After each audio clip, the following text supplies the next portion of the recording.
Hey guys, welcome to Dogforge. My name's Paul, and welcome back to our coverage of Mordenkainen Presents Monsters of the Multiverse and Other M Words.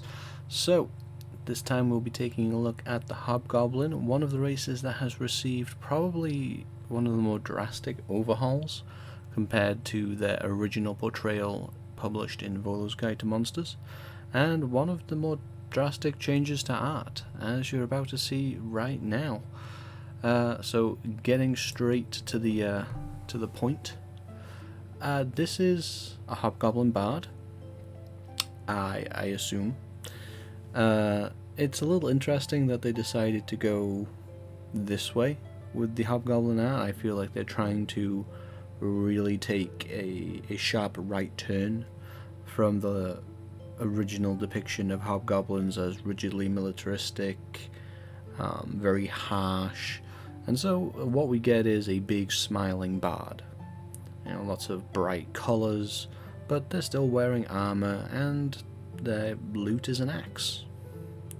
I'm sure that won't raise any questions with DMs, seeing as that's not an item that actually exists, and seeing as it's a bard, and that actually matters for them.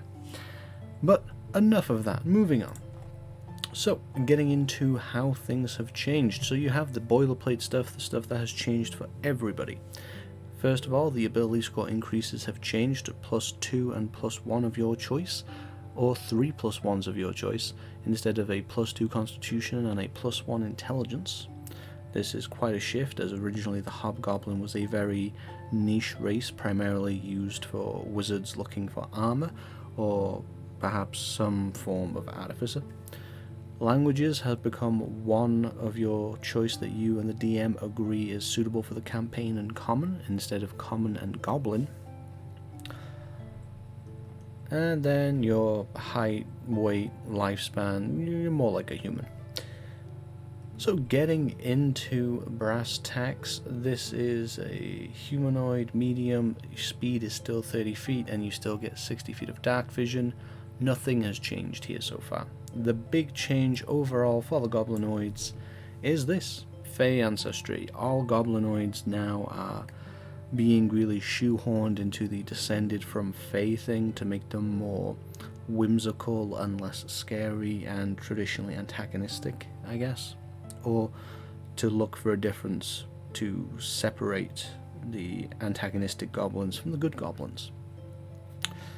So, Fey Ancestry, you have advantage on saving throws to avoid or end the charmed condition on yourself. This is an entirely new additional feature. And we also have Fey Gift. Now, Fey Gift is, as far as I can see, replacing martial training, which is a huge gap in power. Just before we get into this ability, it is replacing martial training, which is gaining proficiency in 2 martial weapons of your choice and light armor, and instead you get this whole additional help based ability. So you can take the help action as a bonus action a number of times per day equal to your proficiency bonus, and this resets when you get a long rest. And then starting at 3rd level, you get some nice rider effects when you take the help action. These are Hospitality. You and the creature you help each gain a number of temporary hit points equal to 1d6 plus your proficiency bonus.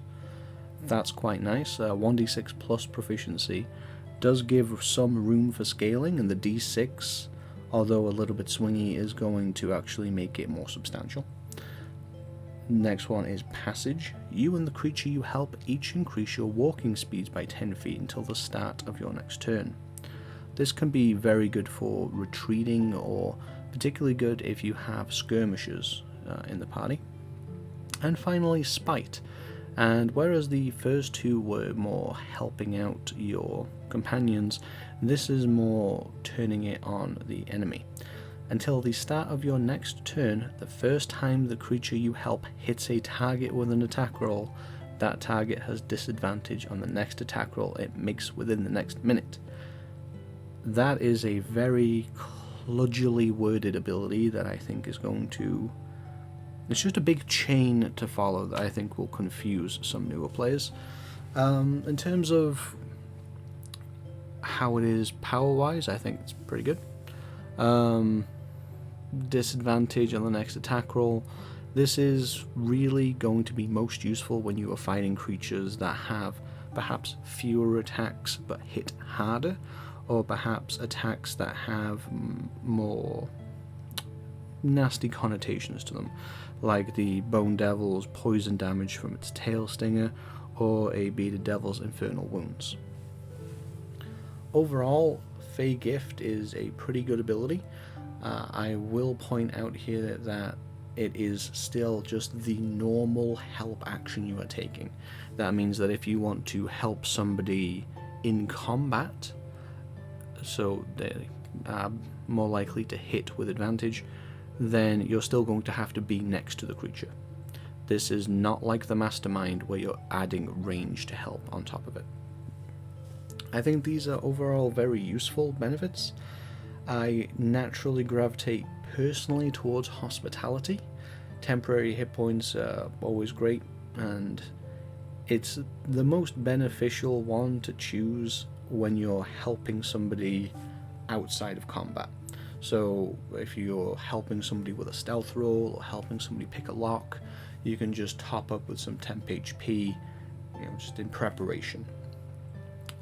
After that, Spite is probably the most generally useful, although I think it is a little bit dependent on what you're fighting.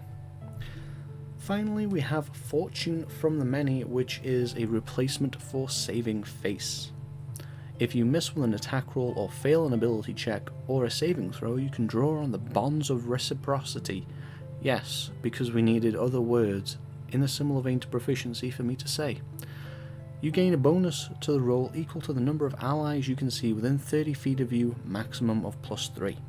You can use this trait a number of times equal to your proficiency bonus, and you regain all expended uses when you finish a long rest. This is replacing Saving Face, which is essentially the same thing, however it had a maximum of a +5 and was once per short rest. Now, reining it in from a +5 is suitable, I think, to some degree. A +5 was a huge swing, and if you're going to be increasing the amount of uses to proficiency bonus, then tamping that down is most certainly useful. I would have personally preferred to have seen this be a maximum bonus of +4, because I think the average party is going to be 4 people. 4 people or 5 people, and if you have 5 people, then you're gaining no benefit from the other person. So I would have rather have seen or if you are, not even if you just have a larger party, if you are playing a subclass or somebody in the subclass that has a companion, it just feels like you're arbitrarily cutting out an additional member of the party that is quite likely to exist. I don't think that would make a great shift to the power of it. I don't like this ability, and I don't really like Saving Face, because it is very dependent on multiple moving parts. You need to have allies that you can see within 30 feet of you. So if there's any vision shenanigans like darkness or fog cloud going on, that entirely shuts this down, which is a little odd. It's not like an inspirational ability. It's not. When this was Saving Face, the fluff of it made more sense. And being within 30 feet, you're most likely to have some allies within 30 feet. Having your entire party, or in this case at least 3 of them, within 30 feet, that can get a bit of a stretch. I personally prefer abilities that are more reliable in how they function. Overall, this is a very clear power bump for the Hobgoblin, and a bit of a reinvention of them. We're not just seeing a modernizing of their abilities to the new design ethos, they are very actively trying to change the Hobgoblin and what they're about in a way that we did not see with the Bugbear, really. The Bugbear just got an update to its existing mechanics and some weird art, but this is very much trying to hard pivot away from what they established the Hobgoblin to be. But that is just my rambling. How should you use this in a game? Now, I know what you're thinking, that,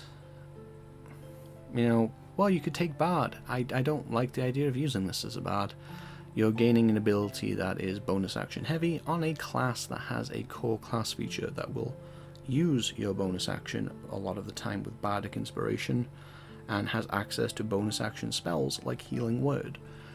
I would personally prefer to see this on a class that doesn't have a lot of bonus actions to use necessarily, and is happy being in melee to actually take advantage of the help action without being too much at risk.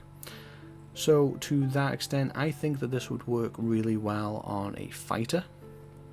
The only natural bonus action clog you're going to get there is Second Wind. Obviously, if you've chosen to be a samurai or something like that, that can conflict a little bit more, but with only 3 uses per day of Fighting Spirit, I don't think that's much of an issue. So my suggestion would be a fighter, perhaps a paladin. You can, of course, go barbarian and get in there. The temporary hit points from the 3rd level onwards ability would most definitely be helpful with a barbarian.